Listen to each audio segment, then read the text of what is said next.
All right, everybody. Hey, on today's episode, Paul and I are going to do a thought exercise on kind of how we process decisions when it comes to thinking like a banker. When's the right time to start a new policy and how we go about doing that. So, Paul has a personal example that he'll run through and give us his insight. Yeah, and it involves paying the federal government my 2023 tax bill, which I never enjoy this time of year. It's always like it's it's cloudy out, and I hate sending them money that they didn't earn, that I earned. So anyway, but there's an opportunity here to incorporate some existing capital with capital I'm going to lose by because I have to pay it in taxes, and that's kind of what Dave and I discussed and how I could go about doing that, and likely how I will go about doing that. So hope you enjoy, and we'll see you next week. We'll see you guys. Hey, I'm Dave. And I'm Paul. And this is the Wealth Warehouse Podcast.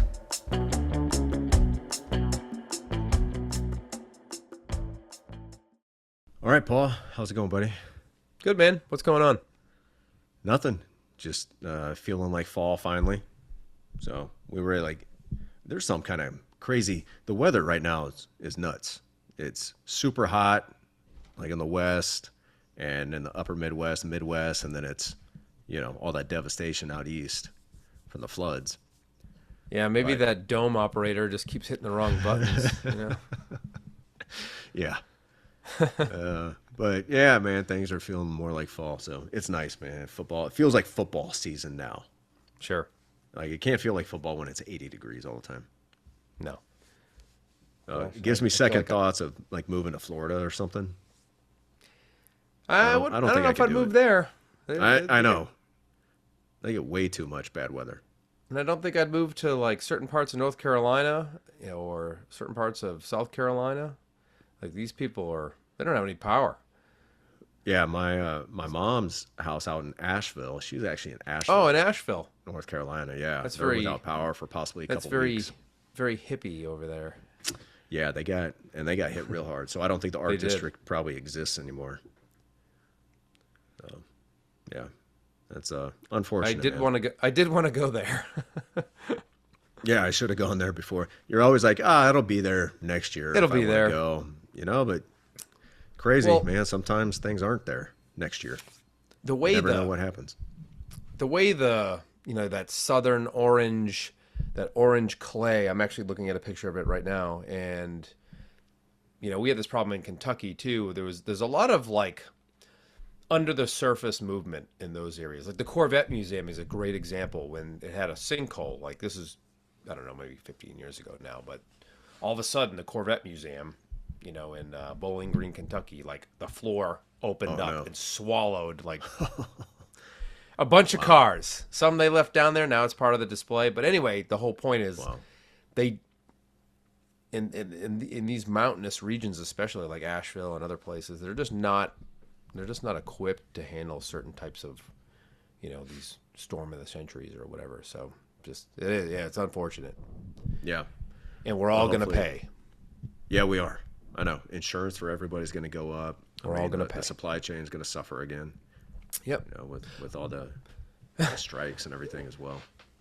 But what won't go up is your whole life insurance premium, because that's fixed. Oh, nice guaranteed. transition, Paul. Thank you. We didn't even plan that. No. That's true. But, as in like with bad weather or natural disasters, you never know what's going to happen or what's still going to be around next year. So that kind of relates to life insurance as well. That's the whole point of it. Yep. Right? To financially compensate for the loss of somebody's earning potential. So actually, it's kind of cool. You're actually being compensated for what you would have earned over your working life, not just what you're worth right now, or Correct. what you're earning today. Your future value. What your future value would have been, you get that present day when that day comes. Yeah. Which means you bought that certainty for pennies too. You're buying pennies on the dollar. Yep. Buy it for pennies, you get dollars. Your beneficiaries get dollars anyway. Right. So, all right. Well, hey, let's move into what we want to talk about today. So you've got we're thinking, hey, why not give an example, a real world example of, kind of the infinite banking thought process. When you have a few things on your plate, a few big financial moves coming up or obligations, how does Paul, how do I, play these things over in our head and figure it out? What are some of the considerations we give it? So why don't you go ahead? I know you've got a big, maybe slightly unknown obligation coming up. Well, yeah, I have to tell them how much I owe, right? Yeah, you have to tell them. You got to tell Uncle Sam how much of your earnings that they're allowed to steal from you legally. Right. So, Yeah. So I hate this time of year every year. It's always, I've filed an extension on my taxes. I do it every year. And I owe an obligation to the state of Kentucky, and I owe an obligation to the federal government. Or the IRS, I suppose. The Treasury. Somebody. I don't know who. The collections wing of the Federal Reserve. what we do know is every dollar you pay is doing nothing except servicing the debt that the country owes. So Yeah. that's what taxes are. I mean, in the '80s, Reagan commissioned the Grace Commission to determine 40%, what right? what he no 100% of the revenue collected from income taxes went to service the national debt. Oh, That's back it, then. period. Even back then, yes. Oh, wow. It does I nothing thought more I than read that it was like service the debt. Wow. It doesn't fund anything, period.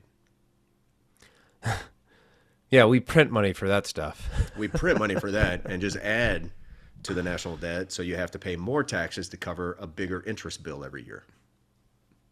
Unbelievable. That's what it does. And just for perspective on that debt, I don't want to get too off topic, but under George Herbert or George Bush, Walker Bush, Bush 2, we were in single digits, still tremendous debt. You mean Single digit trillion? Trillions, yes, Yeah. single digit trillions. Right. So it's still awful. Yeah, it's exploded. And now it's bigger than the economy. You know what I don't get? I watched that Trump-Harris debate a while back, and Trump was talking about all the tariffs he imposed on China. And I want to say he mentioned like hundreds of billions of dollars. I'm thinking, if we're bringing in hundreds of billions of dollars from China on tariffs, why does anybody need to pay taxes? Yeah. Well, it's the Answer me same that. argument for if you could print the money, and if Exactly. you're going to print the money anyway, why do I need to pay tax? Right. Just print more to pay the interest bill. Yeah. Yeah. Anyway, all right, we digress. Go on. Yeah. So anyway, I got this upcoming tax bill, and I've been, I think about it every year. How do I become more efficient? I want to pay. I have the desire to pay more premium. I have the ability to pay more premium, right? Because I've got a large convertible term policy that I opened up last year. So I was thinking, you know what?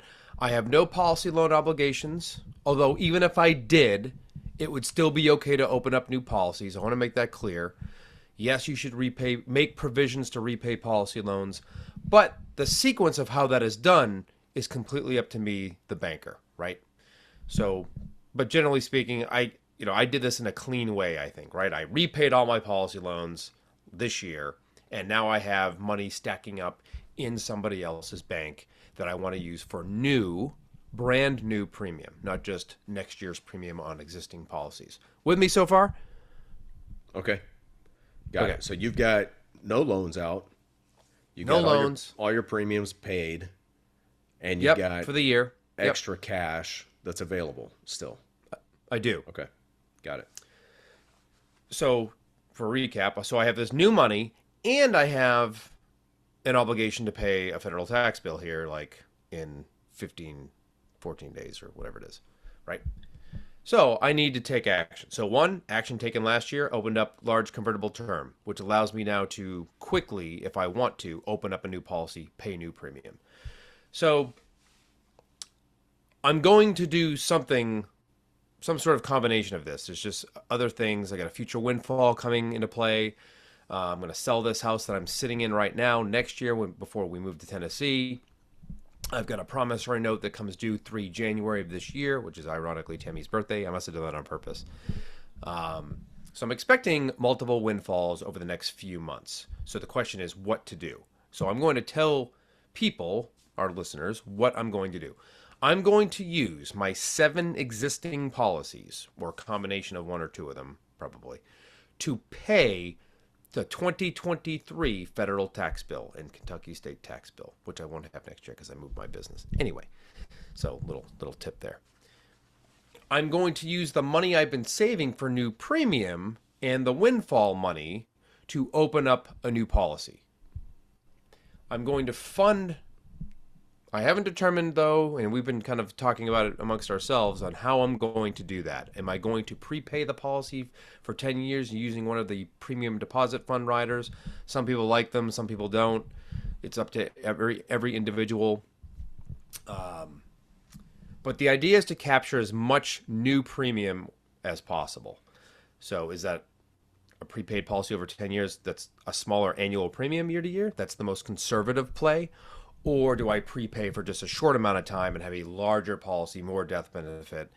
So I really haven't come to a final decision, Dave, on what I'm actually going to do, on how I'm going to structure that policy.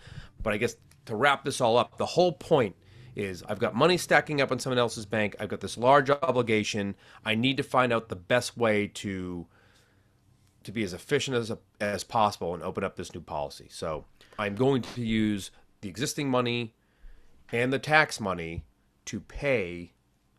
So anyway. So it seems to me the most efficient thing would be really what we want to do is try to run as much as our cash through a policy before it's ever used somewhere else. Right now you got cash stacking up in a bank. Let's back up, say a month ago, maybe you see this on the horizon, you got all this cash available. Oh, you got a tax obligation coming up in a month. Well, why not just do that conversion right then, start the policy, run all those dollars that are sitting in somebody else's bank through your own policy, your own banking system, and now it's in there, locked in, earning permanent wealth for you, compounding growth for the rest of your life. And when that tax bill comes due, you just reach into any policy you want, pull out a loan, take a loan against that cash value and eliminate that tax obligation.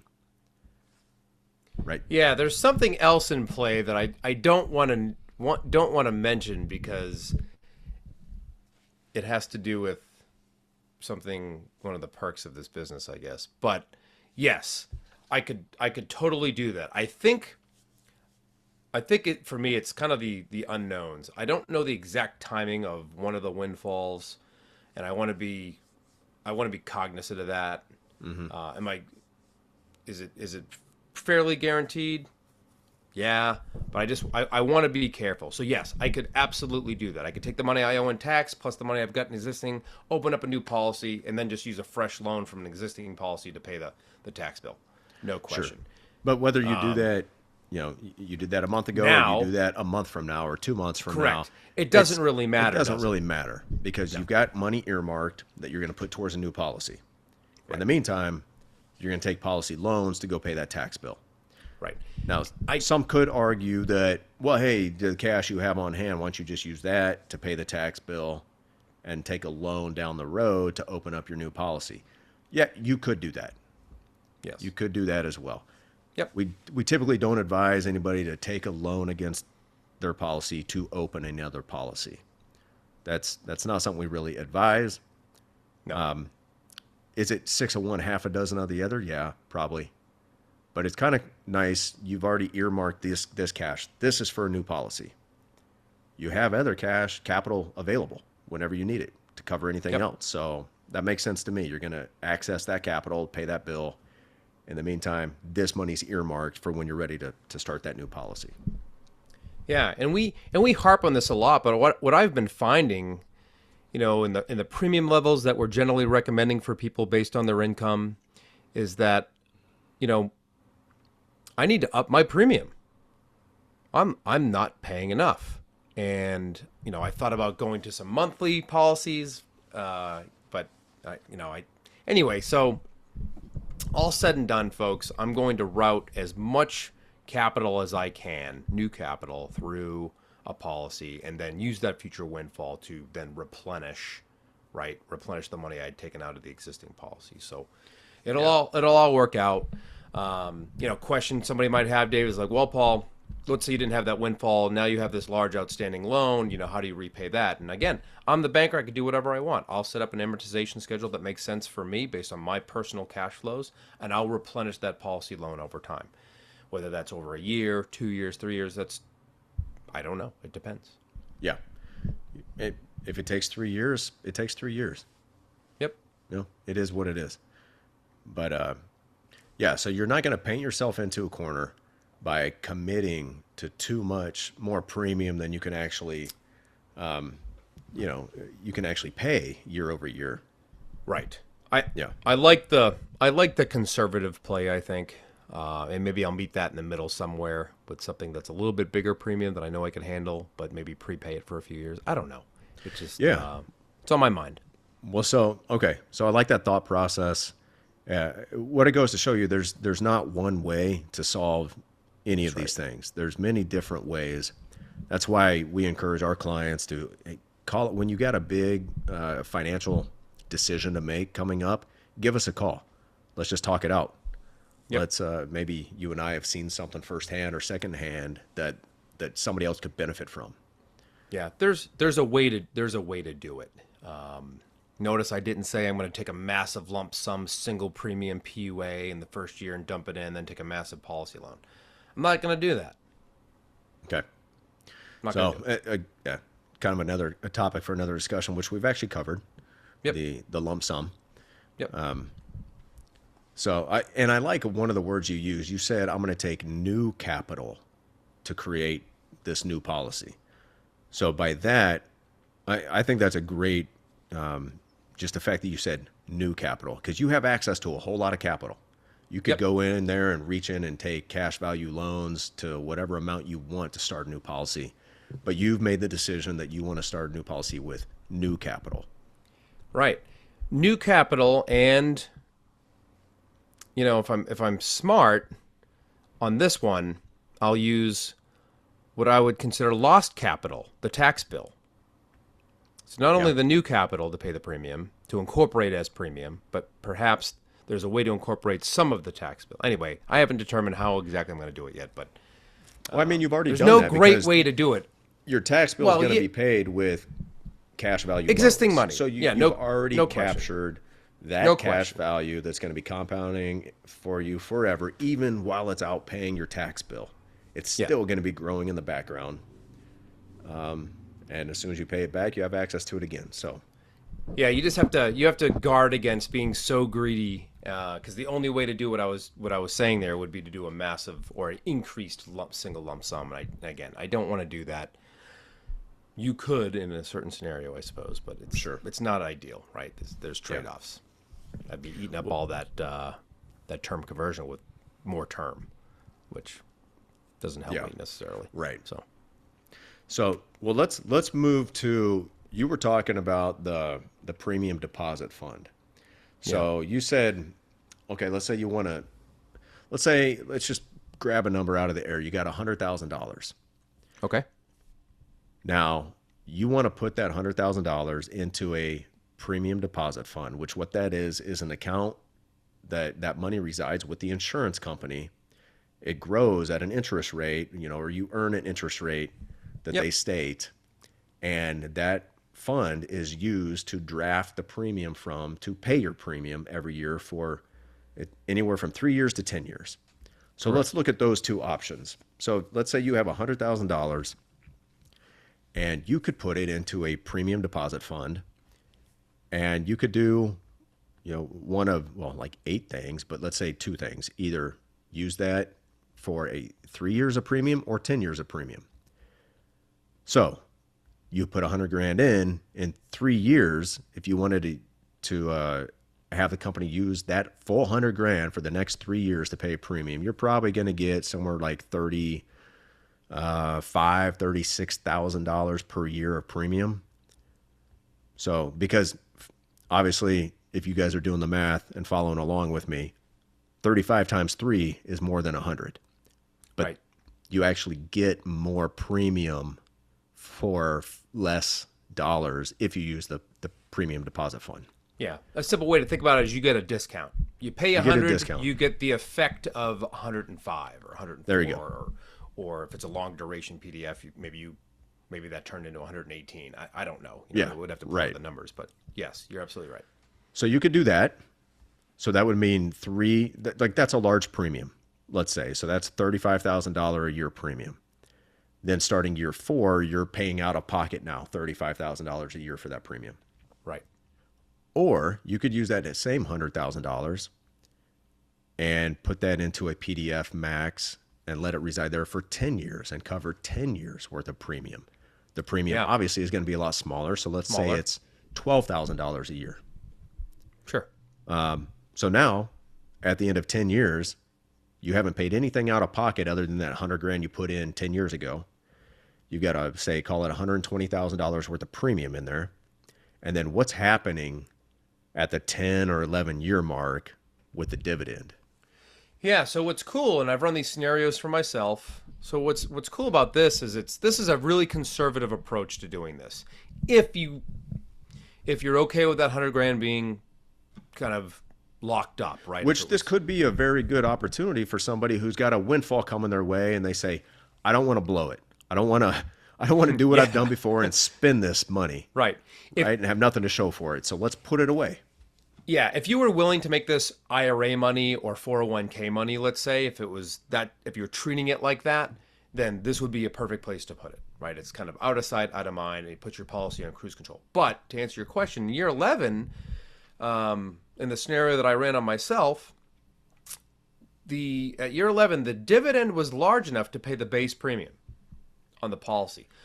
So let's say in a pinch, I couldn't come up with any premium dollars. I could tell the insurance company, hey, direct the dividend to pay the premium for that year. And now, and they'll do that, right? That's one of the dividend options that I have in the contract. And so there's some good peace of mind there. I had this conversation the other day with a new client who I've known for like 20 years. Is like, hey, year 11, year 12, year 10, depending, the dividend can pay the base premium. That's nice. That's a nice peace of mind. Like if things went to, hell in a handbasket, like you could pay the premium and keep your policy in force. And then when things get better, you've got some additional capital. Then you can do some catch-up PUA payments and kind of get back on track, right? So it's great flexibility. So what this operates kind of like, if you do that 10-year plan, the premium deposit fund for 10 years, it operates kind of like a one-time payment for a life insurance policy that's going to continue forever without you adding another dollar out of pocket to it. It's a single premium, which would be a MEC without being a single premium. It's kind of like a single premium and a 10 pay and a pay to 95 or pay to 75 all wrapped or up into whatever. one. Right. Yeah, it's pretty good. Like and again, the PDF writers in all the company or many of the companies have them. They're not for everybody. They're not for every single scenario. Personally, I like the idea of using it just for what we just talked about, right? It's a conservative approach. It keeps me from doing silly things like going to buy something that I just don't need or whatever, right? It keeps that money, and I can still get at it. In a pinch, I could surrender the rider, get the money out.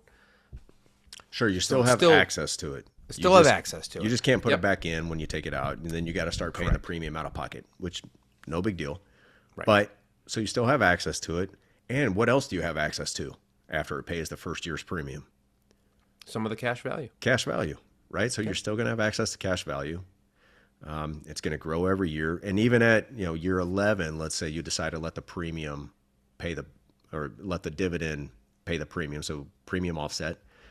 The dividend pays the premium. You still don't pay anything out of pocket. Your cash value and your death benefit are still going to go up because you're still paying premium. You're still paying the premium. That's right. Yeah. So it's just not going to grow as fast as maybe it otherwise would if it was brand new capital. Yep. So again, that's one of the things that I think a lot of people think about is funding, and we've talked about on the podcast, but funding the premium long term.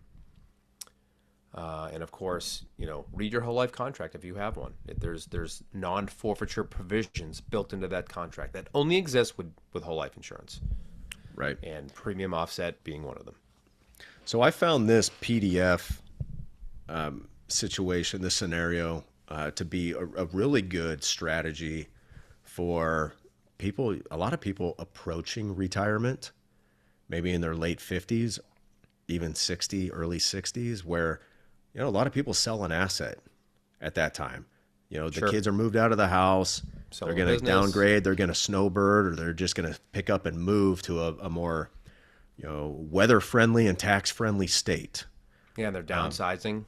They're downsizing, so they're going to sell the house that they've lived in for years and years. They got a lot of principal, a lot of equity built up into it, and then they get a big old payday, a giant windfall. Well, and they say, well, hey, I don't need this windfall right now to live off of. Well, this is a perfect place to put it. Put it in a 10-year PDF and let that fund a premium for you for the next 10 years. And by the time you retire, that thing's making money for you. I mean, every dollar is creating more than $1 in cash value at that point. Yeah, probably a buck 30, buck 50 probably by that point. Yeah. So, I mean, there's some really cool things, and it's peace of mind that money's protected. It's not in the market. It's not going to take a nosedive. It's contractually guaranteed to earn at a certain rate during that time. And it's all going to grow accessible tax-free, and it's private. Mm-hmm. Yeah. And you probably, from that windfall, if it was a primary residence you sold, you're not paying taxes on that anyway, which is great. Yeah, and in case, maybe some new listeners, but our existing listeners know, like, the privacy aspects to whole life insurance contracts is phenomenal, right? If you look at what happened in 2020 to Canadian truckers, for example, like right. that made international news, and these people whose bank accounts were being frozen and they couldn't, it's just, I mean, that was tyranny in action, right? Yeah, and if you don't think that can happen again, yeah. You're not that was a test, right? Mm-hmm. From a guy who appears to be friendly and soft, the Prime Minister of Canada, right? He's a tyrant. He's soft, all right, but he's a tyrant. Yeah. He's weak. Soft maybe is not the right word. He's weak. Yeah, weak. Yeah, kind of like the guy. Which is why you have to be a tyrant, because you're weak, maybe. Yeah. Just awful. So anyway, private pool of capital, always nice to have. So while your 401k is not private, your IRA is not private, or I suppose in some states it might be, but this is. Yeah. So great option. And I don't even know, have we done an episode on that all by itself? We maybe mentioned it before. Yeah, I don't know. I mean, the whole point of this is to do privatized banking, right? Banking at the you and me level. We say who, we say how much, we say when. Yeah, I frankly don't even know how somebody would be able to find out how many policies I own, other than the fact that I say on the podcast, how many I own. But they're not going to find out where they are, or how much death benefit I have in force, or how much cash value I have available to me. Well, and the thing is, the premium dollars you're handing over, or policy loan repayment, those dollars are not yours anymore. Those belong to a private company. You've spent them. You've spent the money. You don't have it anymore. It is spent. It is gone. You literally do not have it. So anyway, we're not advocating you do anything, illegal, obviously, but I'm just saying this is one of the perks of privatized banking and dividend paying whole life, and practicing the infinite banking concept is the aspect of privacy. Yep. And these days you really can't put a price on that. That's, man, if we could go back to the privacy you had, I mean, it was unreal kind of what people were able to get away with back in the day, like a man having two families in two separate towns. Like, you could actually get away with that 30, 40 years ago. Today, no chance. There's no, although, folks, there's not that I would want to, because one's enough. Did you see the Netflix special about the guy in Sweden or the Netherlands or wherever that has like 25,000 children or something? Oh, the guy who was a sperm donor and that's crazy. I mean, we were talking. I was actually, I guess, speaking of that, it's kind of related, like the whole, like 23andMe and the Right. all of those, where you can find your ancestry, ancestry.com. Like people are discovering that there's some family secrets that have really been buried that nobody knew about. Really interesting stuff. I was talking to a neighbor who actually found that she had like a stepsister or something like that nobody ever Interesting. knew about. Yeah. And they all handed their DNA over to the government. Yeah, I know. Yeah, forget that. Yeah, here, take my DNA. Yeah, Yeah. I'm sure that 23andMe is just a CIA front. Conspiracy theory. I'll just put my tin hat on, Yep. Hey, while we're under the dome. I don't think it's far-fetched. I don't know if it is, but it would not Yeah. surprise me. Anyway, maybe we'll start another podcast with that and just invite on all of our friends who've got a lot of theories. It would be a very fun podcast, actually. Yeah, it would be. I always look forward to those discussions too. Yeah, me too. So anyway, I hope I wasn't terribly confusing. Hopefully, this was meant to be a thought exercise on the constraints, limitations, and opportunities that you can use with dividend paying whole life and the sequencing of our dollars and looking. This is an opportunity I have to capture tax money I'm otherwise throwing in the garbage, that it's going to get redistributed to somebody, that I can at least capture it first, right? Yep. And I have captured it, I guess, is the point I'm making. I've made provisions to pay a large tax bill over the last 6 years of paying premium, or really for me 20 years of paying premium. So There you 21 go. years. 21 years I've owned whole life, almost 22 years. And the great thing is, it's going to be a big tax bill, which is going to be a kick in the stomach. But, one of my favorite quotes is, if you have the money to solve a problem, you don't have a problem. I don't have a problem. Right. So you can manage. It's not going to affect your lifestyle. It's just going to hurt for a while. Yeah, it's super annoying. Yeah. Yeah. Well, all right, cool. Well, yeah, good discussion. Hopefully everybody did get something out of that and listen to it again. But again, for any clients listening, let us know if you got a big financial decision to make or a big event coming up, and let's discuss the options that you have. Maybe you haven't thought of everything. We don't know everything, but maybe we've heard of some things that you haven't considered. So let's talk. Yeah, I would say, Dave and I talk pretty much every day, and he has a different way to look at something that I hadn't considered, or I might have a different way to look at something that he hadn't considered, and that's going to go for you as well. And many of you do, reach out quite often and ask our opinion, and we appreciate that. I mean, that's what we're here for. It's obviously not financial advice, but we can definitely describe a way in which you could do it, using your whole life policy. So then that's what we'll do for you. Yeah, because the banker can do what he wants. That's right. There you go. All right, everybody. Have a good week, and we'll talk to you next week. Until then, control your capital. Or somebody else will. Hey, thanks for listening, everybody. If you'd like to have a conversation with us to see how you can become your own banker, or if you have any questions or topics you'd like us to tackle in a future episode, please send us an email to davidandpaul@theibcguys.com. And subscribe and leave us a review if you're on Apple. Follow and leave us a 5-star review if you're on Spotify. And please share this with your friends. We'll see you next week.